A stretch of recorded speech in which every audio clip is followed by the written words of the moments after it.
This video is for both men and women, and I promise you that by the end of this episode, you're going to look at modern day chivalry differently, hopefully in a more refined way. Welcome back to Becoming DISScomfortable, a Gen Z podcast dedicated to preparing you to step into your light mentally, physically, emotionally, financially, you get the point, to become a higher version of yourself. I'm your host Lila, and let's get into it. When I say chivalry, I am not talking about opening doors. That's courtesy and basic human decency rather than chivalry. Holding the door open for people is just basic manners that all able-bodied men and women should be practicing. By chivalry, I am referring to its original meaning, a code of conduct used to increase equity in situations, which can apply to both men and women, although more in the case of men practicing chivalry towards women, and we're gonna get into why that is later. There are so many different ways to practice chivalry, so I'm just going off of my own life. Examples of modern chivalry I've experienced in person are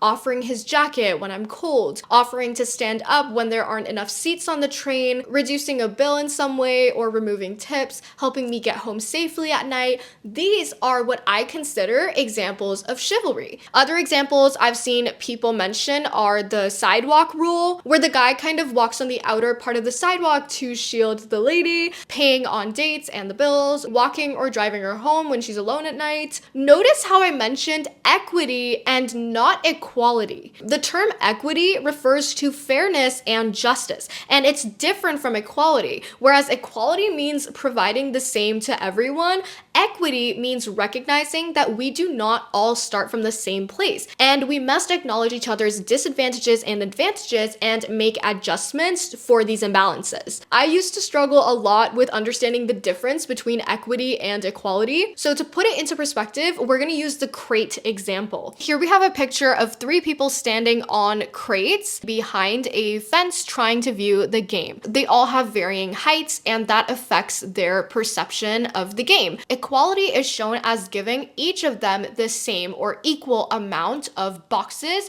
so that they can view the game properly, right? But the problem is this raises the tallest man higher to give him an even better view, whereas the other two are still at a significant disadvantage, especially the third one, because they started at a different point. Their heights were not the same to begin with. The right accounts for these differences, and it acknowledges the current advantages and disadvantages that people already have, and then it provides crates based off of those needs. So it's need-based rather than making sure to give everybody an equal share, because not everybody needs an equal share. This picture may not be perfect, but it helped to wrap my head around the idea of equity as a kid, especially. I came across this when I was about 15 years old. At the beginning, I didn't get it, but fast forward 5 years later, and this is like such a core theme of my life. I literally love creating content like this, so I'm leaving this in case a picture helps you visualize better. The reason I consider a man offering his jacket to a woman when it's cold as a form of chivalry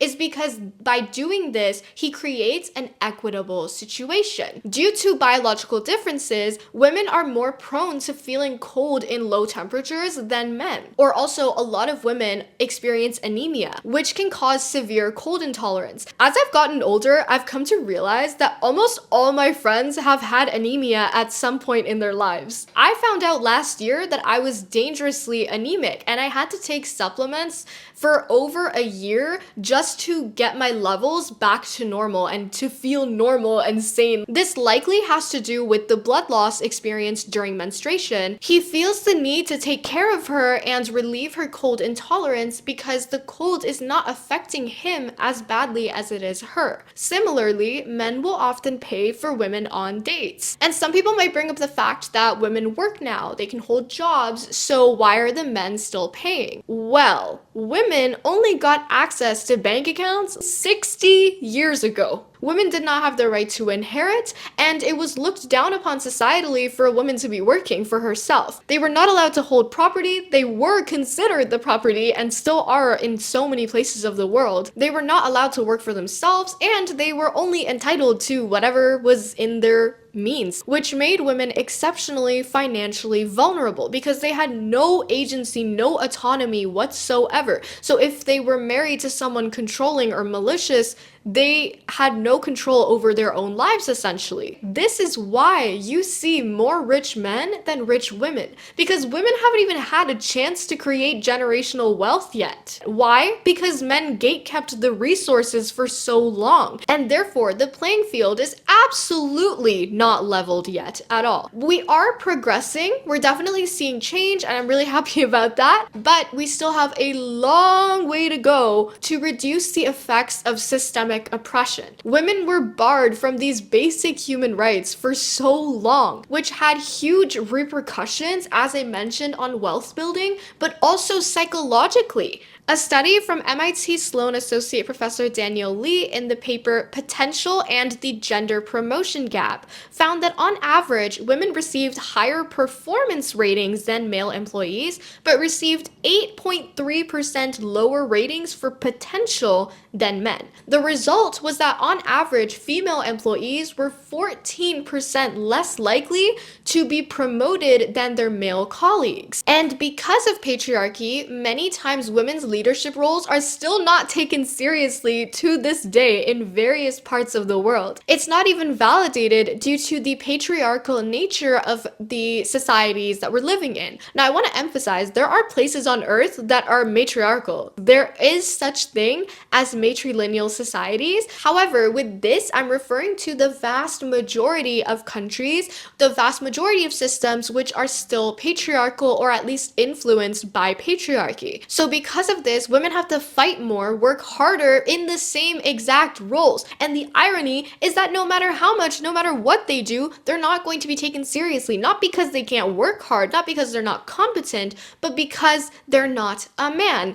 Under patriarchy. There's this thing where men are more likely to apply for a job even if they don't meet the requirements or even half the requirements, whereas women feel excessive pressure to check off every single box before they even consider applying. So you can see the psychological impact on our confidence and our self-esteem that this has had, the amount of damage that this has done psychologically, and we're still repairing that. It takes time. It's going to take generations, probably centuries, before, we truly get to a point of equality, or rather equity. Let's also not forget about wage gaps. I just came across a post on Threads the other day about this male employee who wrote that he just found out that his female colleague was paid 50K less than him for the same role.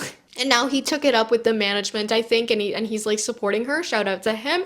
But like, this is insane. Like, that's literally a whole full-time wage of a difference for the same thing. And it's because of a lack of pay transparency. And that's why I also think this is just a little bit of a side topic, but it's amazing. It's a great thing to like be transparent about how much we make with each other so that people get paid fairly, right? Because otherwise these big corporations are going to take advantage of you whenever they can. It's not just a man versus woman thing, obviously, as demonstrated by this example, but rather capitalism and corporations that want to take advantage of us not being able to fight for our rights. And this also goes to women, like, y'all, we gotta increase our confidence. We need to have more faith in ourselves, and we need to fight. We need to have more audacity, just like men in similar roles. There's also workplace discrimination and the glass door phenomenon, where there's basically a lower chance of women being hired at hierarchical levels. The hierarchical levels that come with a higher pay. Hey guys, it's editing me with my mini mic. It's missing its top. Hold on. Correction, with my mini headless mic because I lost the cap. And anyways, I'm adding something really strange I've witnessed in college. I'm in university. I've noticed that a lot of school clubs and school affiliated stuff has predominantly female executive teams, but for some reason, the main leadership power, like the president's position, is almost always occupied by a man. It's so strange because you'll see a full team of female executives that are highly competent and qualified, amazing at their jobs, and yet one of the few men on the team gets to be the president. It is so disempowering as a woman that it low-key doesn't even make me want to join these clubs and organizations and work tirelessly because, like, for what? This also happened to me in high school. I ran this club as an exec in grade 11. I ran a drive, an eat celebration, and for both of these, I did the vast majority of the work, more than any other team member. And yet the male president abdicated and left the throne or the president position to both me and this other dude that didn't do shit. In fact, I had been the one telling this co-president to be doing things. Like, I was managing him and telling him what to do and what not to do. So I found that very strange. It's like there's this unspoken rule that a woman cannot be like in that position of leadership alone. If we're gonna put her in a position of leadership, it can't be alone. A woman cannot lead alone, apparently. I didn't stand up for myself then because I was disempowered. Because you're told to basically be grateful for any position. I'm no longer talking in the context of my school. Like, in general, as a woman, you should be grateful to just have a position or have a job, especially in fields where it's already so heavily male dominated. So my point is that women still face significant financial barriers, even in today's world, even as they have the right to be able to work, even when they are fully capable of doing the work, they are systemically barred from higher roles, therefore higher paying roles. Too long didn't watch, it still makes sense for men to pay. And so you can see these barriers and disadvantages still affect women's lives every single day, and it can vary from country to country. We're gonna get back to my point about chivalry in a minute. This is why so many young ladies in my generation have grown up being told to study and get an education so that we can become independent. There's been a huge emphasis, a huge shift, as you can notice around the world. And of course, because not long ago, our ancestors fought very hard for our basic human rights that were gatekept from us for so long. Also, a point I don't hear people bring up is how society conveniently forgets that women menstruate. The 9 to 5 workday was specifically designed for men's bodies because men's hormones reset every 24 hours, whereas women have a 28-day cycle, and menstruation can be an absolutely horrific and painful experience for so many. This often causes women to have to work so much harder and push their bodies beyond a breaking point when they're at a significant disadvantage compared to men, which means the playing field is absolutely not level. The way I see it is in order to work, you shouldn't have to become a man. Like, you shouldn't have to give up your femininity to work and to be a productive member of society. If we can cater to men's hormone schedules, we can absolutely do the same for women. In addition to working in the West, women are also expected to rip their bodies apart to give birth and populate the planet. With at least 9 months of pregnancy, plus a year of postpartum, it could be longer, which can be such a difficult time because a lot of women experience postpartum depression. Your hormones are in absolute wacko mode during these times, and maternal leave is almost never enough to heal the pain and the trauma that you go through during childbirth, as well as homemaking and child rearing, which,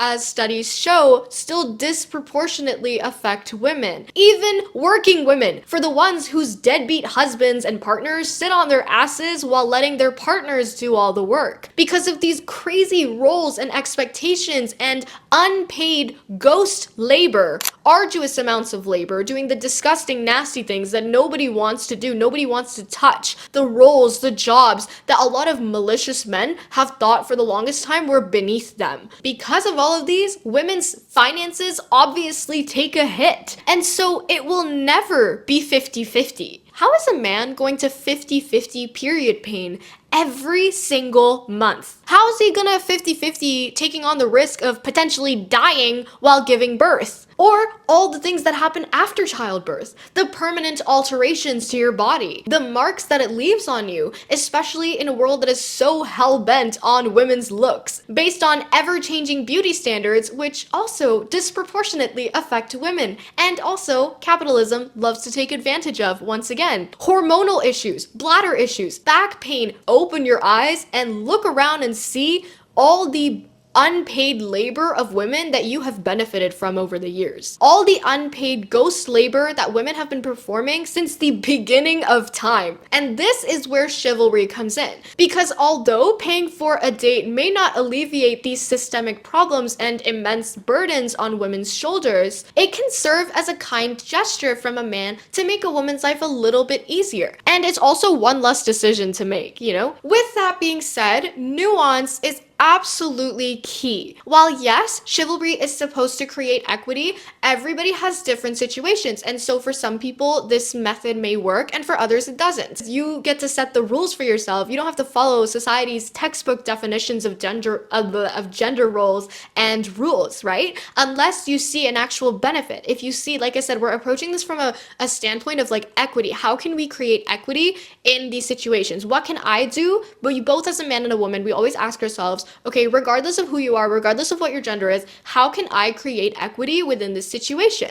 Also, age is such an important factor here. Broke college students won't exactly have the same budget as a grown man with a thriving career. But then again, I also have mixed opinions about guys even dating in college or anyone dating in college. That's for another day, another time. Also, a date doesn't have to be luxurious or expensive, and gestures don't always have to be grand and romantic for it to be considered chivalry. Over the last 2 years, I have come to the realization that it has a lot more to do with the intention behind the action. That is what separates it from like courtesy, basic human decency versus chivalry. So it has more to do with the intention behind the action rather than its grandiosity. With that said, I do think it's great to push yourself to increase your means as much as possible. Rather than operating from a place of shame where you're constantly comparing yourself to other men's success, you can switch your mindset to, what else am I capable of doing? How else can I push myself to become a higher version of myself? That, coupled with the intention, I think is the perfect formula for practicing chivalry. At the end of the day, everyone has their own preferences. We are definitely not a monolith, and I do not speak for all women, but I personally appreciate chivalry when it is practiced genuinely from the heart. And you might not be able to pick up on that immediately, but you can definitely tell when someone's not being genuine. Like, they can't fake it forever, you know? I would say either be genuine if you actually want to, or just don't do it at all. So if these societal expectations and gender roles still exist to a degree, then why do so many people say chivalry is dead? I know that I am not the only one that's heard that before. And because people kept saying it around me, I started to believe it when I wasn't going out and getting any life experience of my own. See, the problem with the statement, chivalry is dead, is that it is a generalized assumption. It assumes that all men, all women are the same, and that men and women no longer want to be chivalrous, which, looking at the modern world, is so far from the truth. It's interesting how the biggest generalizations about society go viral on social media the fastest.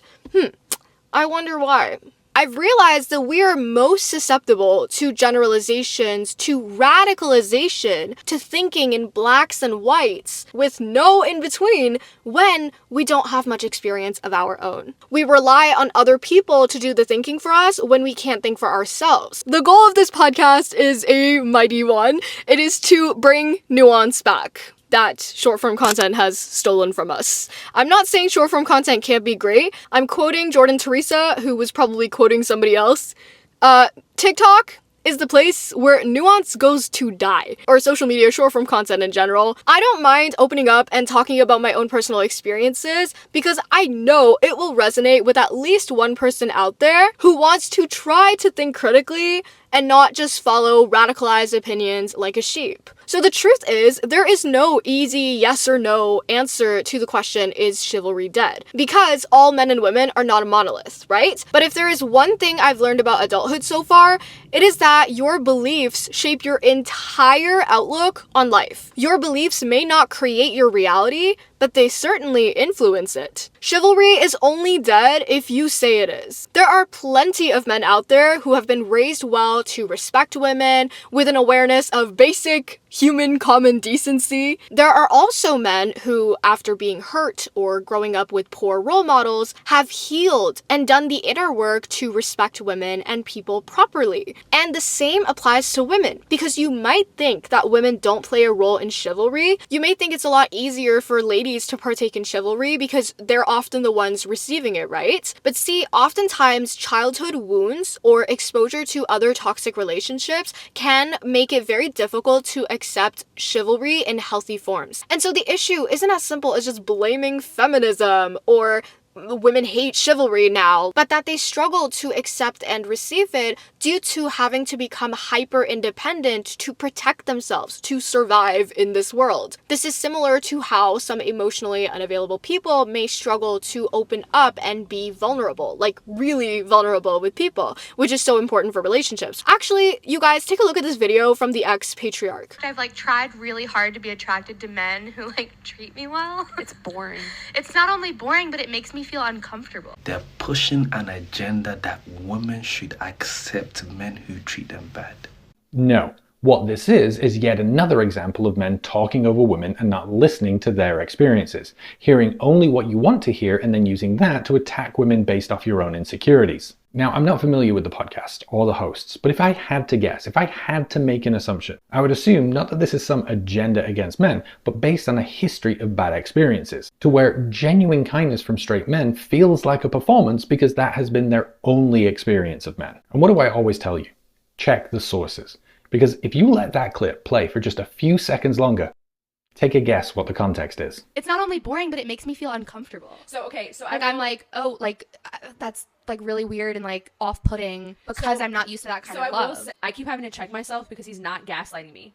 And so I keep going, okay, does he not like me? And then I have to be like, no, you're just not getting gaslit. You're so used to being gaslit and love bombed. The context of the conversation is not them encouraging other women to accept men who treat them badly.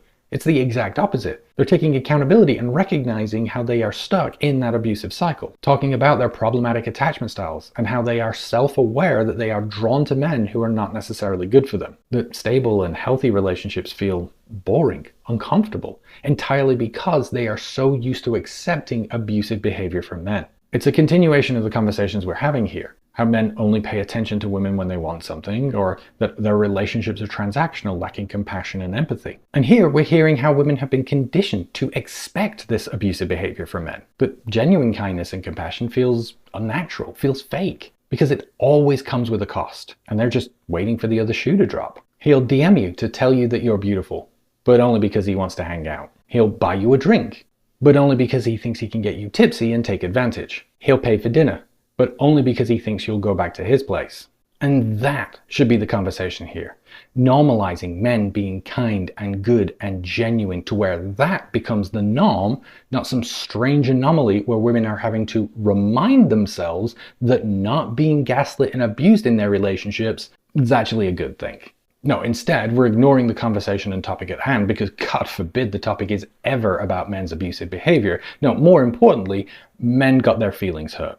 She said that nice men make her uncomfortable, but he's a nice man, so she should like him. How dare there be a woman out there not appreciating him being a nice guy and doing nice things?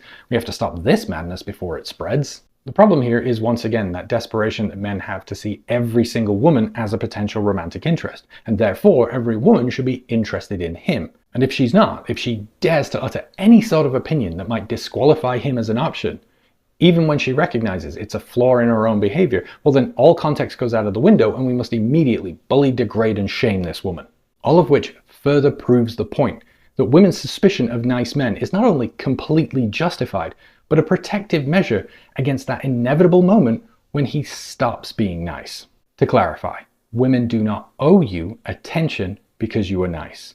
Women do not owe you romantic interest because you were nice. And women do not owe you intimacy because you were nice. And if coming to that realization makes you upset, angry, outraged at women for not recognizing your niceness, then you're stuck in a transactional mindset that views women as vending machines, not people. You were never nice. It was a performative action that you did because you thought it would get you respect, attention, and adoration. The truth that women are well aware of is that nice men only want to be nice to women as a part-time gig. They want to tell misogynistic jokes Monday through Friday, then spend the weekend in her DMs telling her how they totally respect women. They want to be nice to women during the hours of 7 to 9 p.m. while they're on a date, but want those same women to overlook and ignore that the majority of them just voted to strip them of their rights. Being a nice man means being so 24/7. It means listening to women's lived experiences, hearing about a lifetime of abusive behavior by men being normalized and seeing that as a problem, one that needs to be talked about and addressed.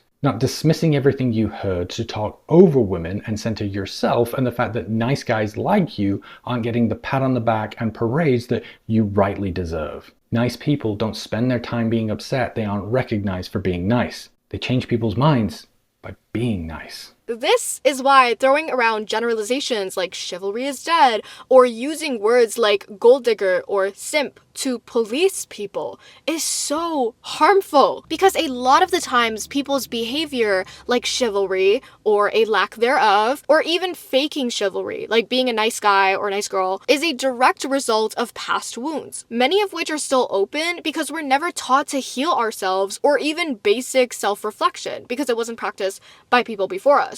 Again, that in of itself is a generalization, but you get the point, right? And since I am a partial life-size student, I have to bring in the sciences to back up this claim. Your brain has something called the reticular activating system, or RAS, which is basically a filtering system your brain uses to filter out all of the unnecessary information that you don't need so that you can focus on your goals. For example, in a crowded cafe, if you were to pay attention to everything happening around you, conversations, somebody's phone buzzing, the coffee maker, you would go insane. So our brain filters that unnecessary information out to make our thought process more efficient. Or a better example is you decide you want to get a red car. You may notice how all of a sudden you start seeing red cars everywhere on the road. They were always there. Your brain just didn't start to pick up on it until you deemed it important, until you prioritized it. So if you prioritize chivalry as an important value in your life, if you look for positivity and good people,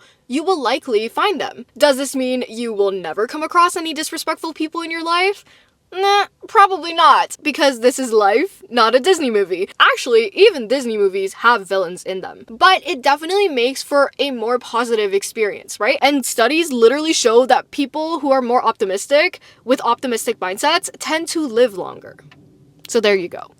So whether you get chivalry or not, you get to live a little bit longer if this life is worth living. And this is for the male non-Redditor perspective. Chivalry is only dead if you say it is. It's funny how many miserable opinions I came across on Reddit and in general while doing research for this video. PSA, don't take advice from Reddit. It'll probably ruin your life. Practicing chivalry doesn't make you a simp, not even close to it. Obviously, miserable Redditors will want to convince you of that because why would they want you to be happy? Misery loves company. So let's say chivalry is not dead, but given our modern times, is it outdated or sexist in today's society?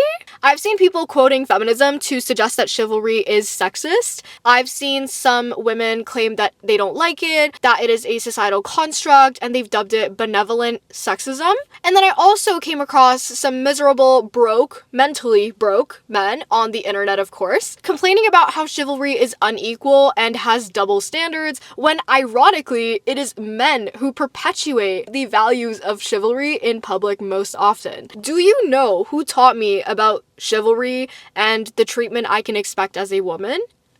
Men.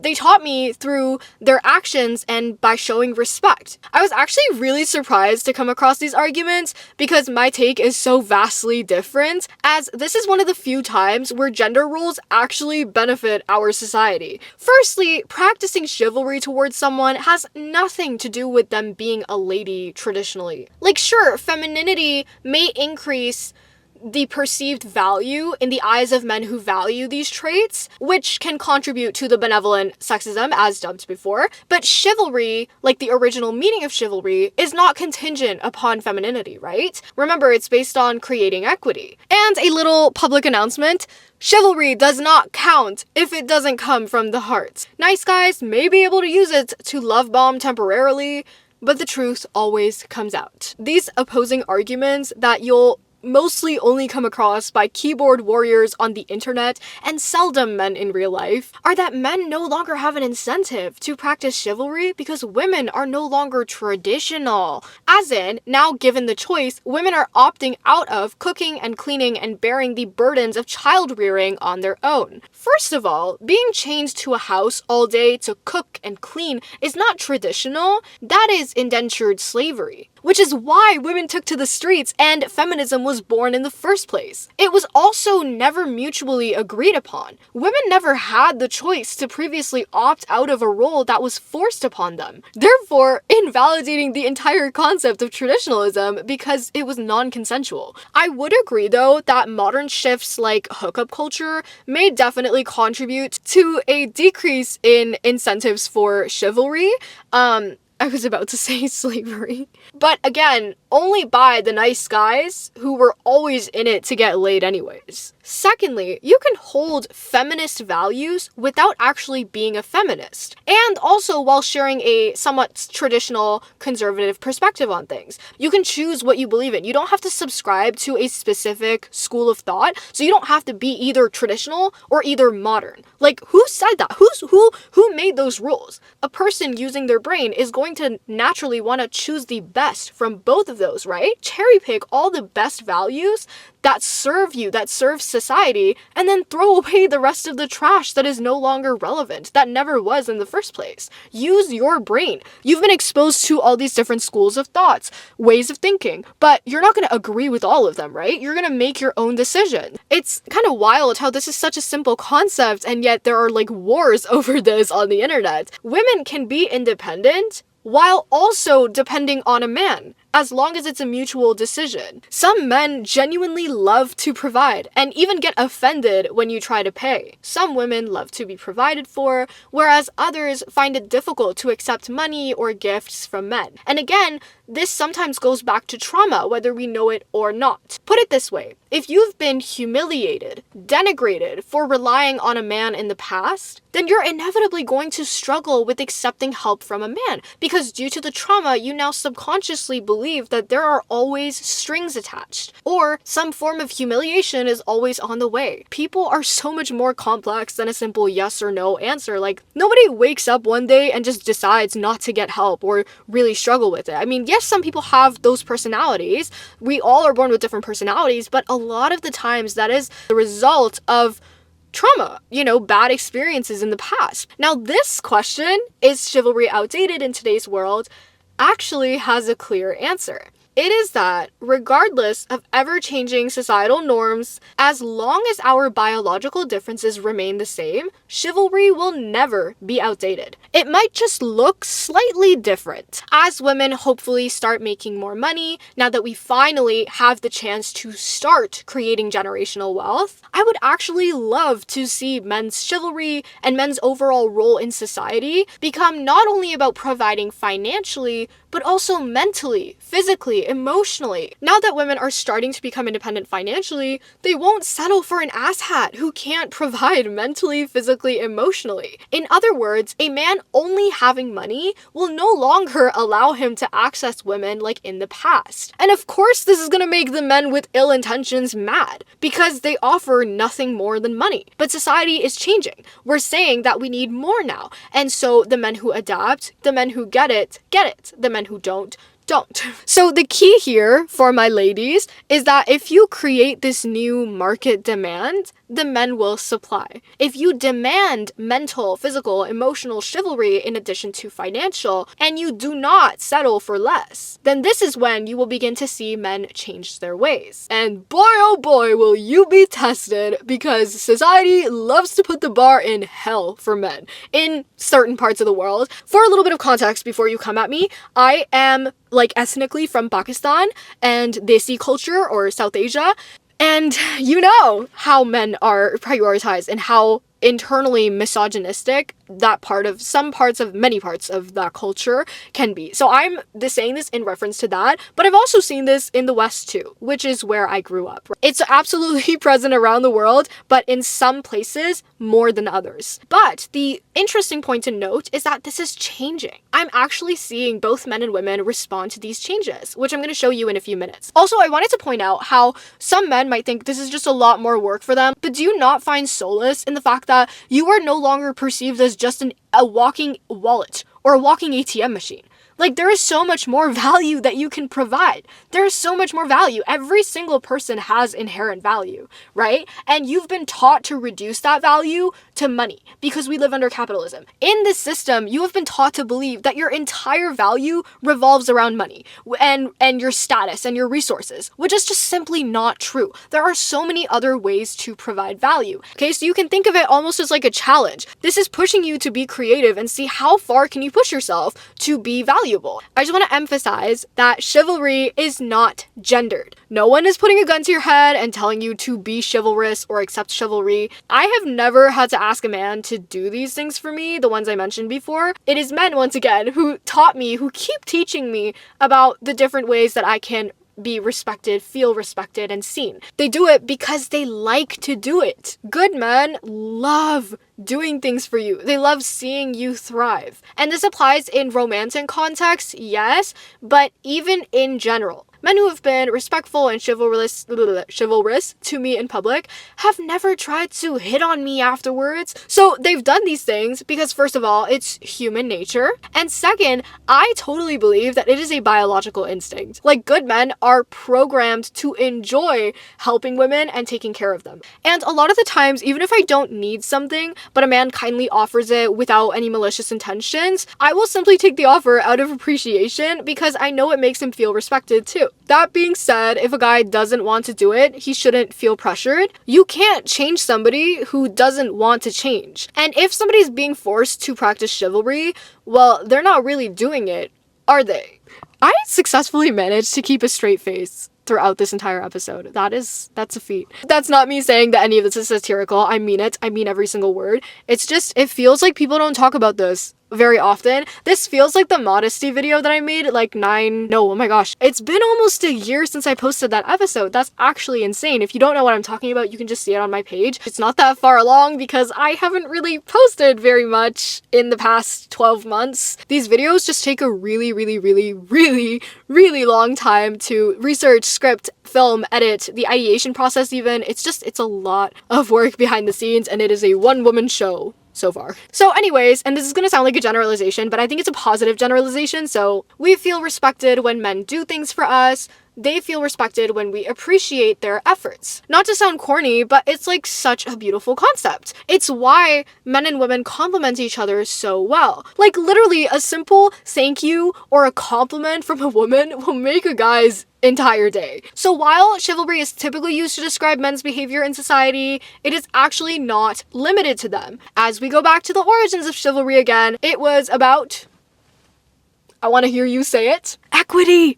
Creating equity. The rich helping the poor. The young and able-bodied helping the elderly. It was about leveling the playing field. I have observed men and women a lot, and I've realized that we're both programmed to be chivalrous naturally, just in different ways. Women are typically more nurturing, spiritual, emotionally intelligent, emotionally providing, whereas men are more physically and, for now, financially capable of elevating a woman's life. There is a quote that goes, "Men protect women in the physical realm, and women protect men in the spiritual realm."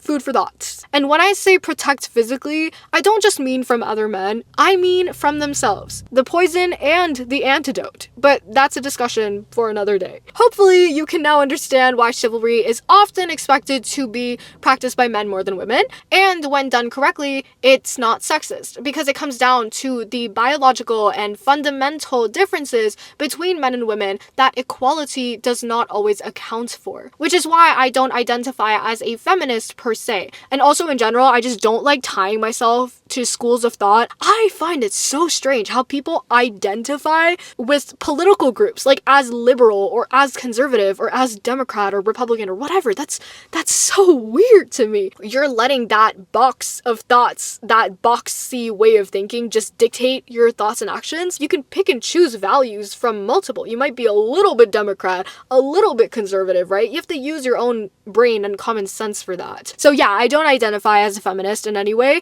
but I do hold some feminist values. Feminism, while it made great advances by advocating for women's freedom, I don't see equality as the perfect solution. We need to understand the differences between equality and equity and when to use the two, because they're not always applicable. When women's biological differences like periods, hormonal cycles, and pregnancies are not being taken into account, then we do not have equality. That is not an equal division of labor, and it will never be. And that is why there is more than one way to divide this. I hate it. Oh, this is the bane of my existence. I hate it when people try to box you in and tell you what to do with your life. Like, you need to do with your life what you need to do. And I hope you don't think that's what I'm doing with this video. The goal of this video is to just expand your mind and hopefully get you thinking in ways that maybe you didn't before, right? It's your life. You do what you want with it. I am no relationship guru. This is just my thoughts. Anyways, I truly believe that looking at chivalry as a code of conduct to increase equity benefits not just women, but everyone. Because at the end of the day, we all come out of a woman, do we not? Which brings me to the rise of princess treatment as the new standard for men's behavior towards women. Or I guess we could call this modern chivalry. So there has been an emphasis on content that emphasizes treating women with respect through a variety of different means. Pinterest boards are full of inspiration. I know y'all spend an unhealthy amount of time on Pinterest, or maybe that's just me. But anyways, it works because it is a beautiful visualizer for relationships. It's like a visual manifestation of love. And I think we're really visual creatures, and so it makes a lot of sense for us to like, how do I say this? To try to condense love into like visual images. I don't know. I feel like visual images and seeing other people and what they're doing with their lives, it has a very strong influence and effect on our own lives. I think true chivalry and actions of love are difficult to represent through a picture because I mentioned it's all rooted in an intention and stuff. So when you look at these photos, the emphasis is not necessarily on the material good, nothing wrong with that, but it's mostly on the thought. Every decision you make starts with a thought, with an intention. So that is what you want to be focusing on. Now, there are many reasons for this sudden rise in princess treatment. Chivalry is making a resurgence, which is why the thumbnail of the video is chivalry back. And I'm hoping that this is not just a social media trend and that we are truly going to see changes in people affected by toxic masculinity, which I will delve into later, and misogyny. So what about toxic masculinity? I'm gonna be honest, I have noticed a slight decline in societal politeness and like overall basic societal courtesy, and I definitely think people could have more manners, but I still do not think it's correct to use generalized statements like chivalry is dead. I truly believe that good men are programmed to take care of and protect women, and I'm not just talking about girlfriends, sisters, wives, moms. Like those examples of chivalry I mentioned, those people were not my boyfriend, husband, brother. I truly believe the natural urge is there. But the problem is, I see so many men having to suppress these urges due to the way that men are raised and socialized in society. What a lot of people call toxic masculinity, I don't like that term. I'm gonna say toxic mindsets surrounding masculinity, or just the opposite of healthy masculinity. This affects how boys are raised. The way that a lot of men are raised in toxic environments, telling them not to do anything for a little girl, or using terms like simp to police them, right? For literally just oftentimes being a decent human being, honestly. If you've watched Gossip Girl, think back to the scenes where Bart Bass shames Chuck for making time for Blair and prioritizing her and making her feel special, because to this dude, his hyper masculine definition of success comes from superficial desires rooted exclusively in capitalism. It's like he has no sense of self, no sense of worth outside of his money. That's so weird. They use terms things like the P word or simp or other derogatory things to policemen for behaving normally, for not behaving like psychopathic aliens and hurting people everywhere they go. Because again, misery loves company. They also often demonize anything feminine and girly from a young age. And so these men coming from broken families struggle to undo that programming because it's been embedded in their minds from such a young age. It's literally brainwashing. And I'm also talking about households that may not necessarily be abusive, but where they treat daughters and sons completely unequally. Parents who are lax with the boys and strict with the girls, brushing it off as boys will be boys. This can create very toxic dynamics for the son's future relationships. But there are also so many men out there who have been raised right, or who have had to raise themselves right, because pain is one of the best teachers in life. I'm not entirely basing this off of Disney movies. This is based on observations I have had in public, in real life, everything that has contributed to my existence on this planet for 20 years so far. I promise you that once you get off the internet, especially like after consuming all that red pill viral content, and go and touch some grass, when you use observation and your empirical evidence from your own life experiences to form your own opinions about cultural norms, then you see the mindset shift start to happen. Do not obviously let faulty narratives dictate your mindset, and you do this by always considering the intention behind everything, behind everyone. Lastly, this one particular trait is very smexy. I want to refute a point from one of my favorite podcasts. I absolutely love her videos, but this is one thing I disagree with. Elle on Manifestella said a while ago that we shouldn't include the treatment that we want from men in videos because that then gives them a cheat code for just giving us what we want temporarily and taking advantage of our desires. And I definitely do see her point. You can have men who cosplay as being chivalrous when they are anything but, and this can sometimes open the doors to love bombing, which is a form of emotional manipulation where the abuser showers the victim with excessive praise, flattery to reel them in, but then as soon as the victim is hooked and begins to trust them, the abuser takes off the mask and reveals their true self. But at the same time, I think that men who are of ill character, people who are of ill character, will love bomb whether you give them a cheat sheet or not. The most important message of this video that I hope hits home with you is the importance of communication. Communication is smexy. All these gender wars, the red pill and blue pill and pink pill and purple pill now, we need to communicate. We need to stop making generalized assumptions. We need to stop letting rage bait and short form content and gurus with capitalistic agendas dictate our views on gender norms. And you can counter this by bringing nuance back and hearing the other parties out. You can't make a valid argument without hearing the other sides of the story. I think talking about positive behavior reinforces positive behavior. It leaves less room for confusion, and it hopefully promotes consistency in behavior, right? I have a question for you now. What do you honestly think of chivalry? Like, don't be shy. I want your actual opinion. Just please be mindful of people's experiences because the goal is to uplift. Remember to stay smart, hot, and know your worth. And maybe subscribe to the channel so you never miss an episode. I will see you in the next one.